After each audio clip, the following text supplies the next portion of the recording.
साथियों नमस्कार। पटना बिहार से मैं अमिताभ कुमार दास, आईपीएस 94 बैच, और आप देख रहे हैं मेरा अपना यूट्यूब चैनल दास बोले बिंदास।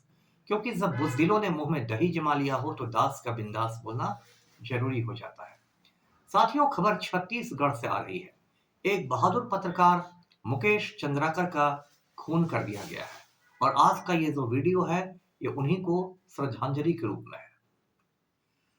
साथियों, ये कहानी शुरू करते हैं। आप जानते हैं कि जो छत्तीसगढ़ राज्य है वो पहले मध्य प्रदेश राज्य का हिस्सा हुआ करता था। सन 2000 में ये अलग प्रदेश के रूप में बना। छत्तीसगढ़ की राजधानी है रायपुर। यहाँ का हाईकोर्ट है बिलासपुर में। छत्तीसगढ़ में बहुत घने जंगल हैं, आदिवासियों की बड़ी तादाद है, बहुत गरीब राज्य है और नक्सलग्रस्त राज्य है। साथियों, जब मैं आईपीएस की ट्रेनिंग करता था तो भारत दर्शन के दौरान मैं भी छत्तीसगढ़ गया था, रायपुर गया। फिर मैं वहाँ के आदिवासियों से मिला और दुर्ग जिले में एक भिलाई स्टील प्लांट है, भिलाई इस्पात संयंत्र है, हम लोग उसे भी देखने गए थे। तो इसी छत्तीसगढ़ में एक है बस्तर डिवीजन। डिवीजन जिसे हिंदी में प्रमंडल कहते हैं या संभाग कहते हैं।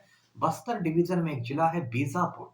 ये जो मुकेश चंद्राकर थे ये उसी बीजापुर जिले के रहने वाले थे, बांसगुड़ा गांव के, और बहुत ही गरीब परिवार से आते थे। और शुरुआती दौर में इन्होंने एक मोटर गैराज में मैकेनिक का काम किया था, यानी ये मोटर गाड़ियों की मरम्मत किया करते थे। बाद में कुछ समय के लिए इन्होंने महुआ भी चुनना शुरू किया। महुआ जानते हैं, एक पेड़ होता है, उससे महुआ के फल गिरते हैं, उनसे शराब बनाई जाती है और भी इस्तेमाल होता है। तो ये महुआ भी चुनते थे, लेकिन पढ़े लिखे थे और इनकी रुचि थी पत्रकारिता में। तो आगे चलकर इन्होंने अपना एक यूट्यूब चैनल शुरू कर दिया जिसका नाम है बस्तर जंक्शन। साथियों, आजकल तो हर दूसरा आदमी यूट्यूबर बन गया है और ज्यादातर जो यूट्यूब चैनल्स हैं वो भी पैसे के पीछे रहते हैं, व्यूअरशिप के पीछे रहते हैं।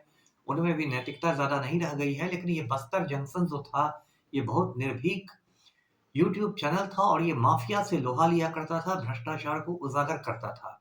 इसलिए मुकेश चंद्राकर ने कम समय में ही अपने बहुत दुश्मन बना लिए थे। इस यूट्यूब चैनल के 1.5 लाख से भी ज्यादा सब्सक्राइबर्स थे। अब देखिए, बस्तर क्षेत्र में एक सड़क निर्माण का काम चल रहा है। वो सड़क गंगालूर के पास बन रही है और सड़क 52 किलोमीटर लंबी है, जिसमें 40 किलोमीटर लंबी सड़क बन चुकी है।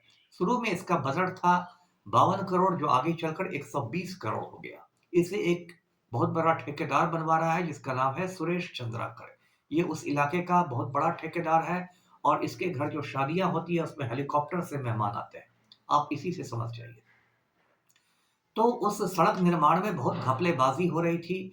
इस पर मुकेश चंद्राकर ने एनडीटीवी पर एक रिपोर्ट की। एनडीटीवी के लिए भी वो रिपोर्टिंग करते थे और उसमें बताया कि कुछ किलोमीटर के अंदर ही 35 गड्ढे हैं।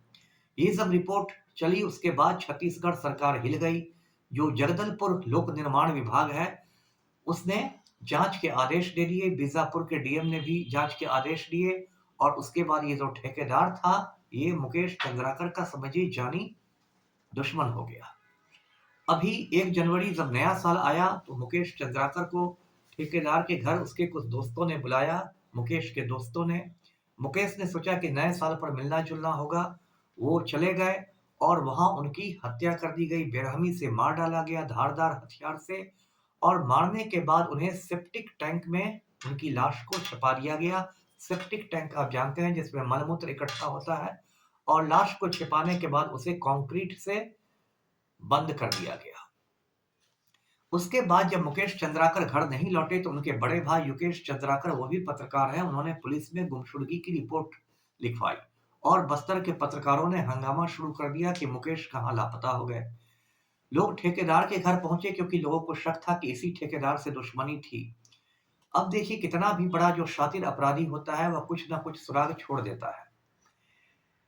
होता क्या है कि जो सेप्टिक टैंक बनाए जाते हैं उसे कंक्रीट से तो बंद किया जाता है, लेकिन उसमें एक ढक्कन भी रहता है।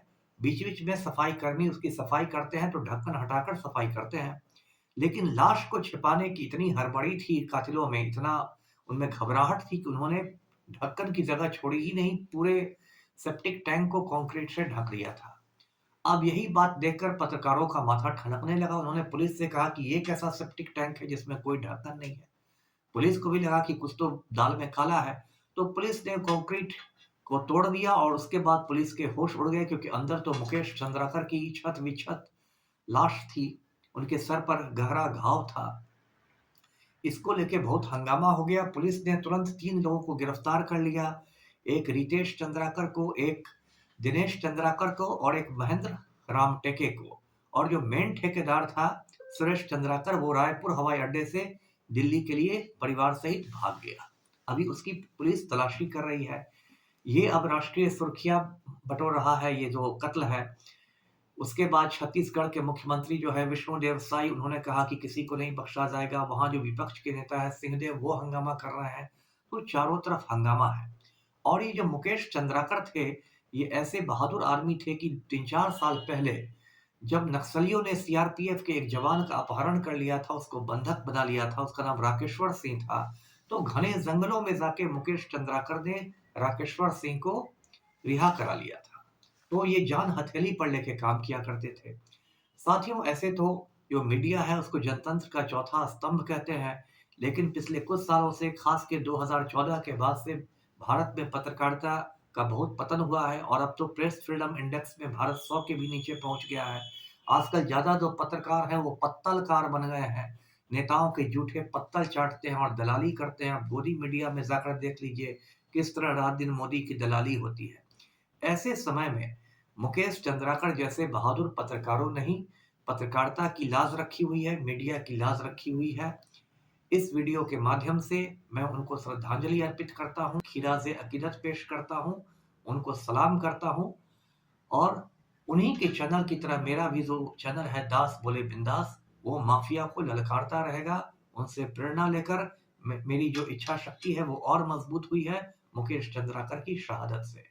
साथियों, इस वीडियो को लाइक करें, शेयर करें और मेरे चैनल को सब्सक्राइब कीजिए। धन्यवाद। जय हिंद।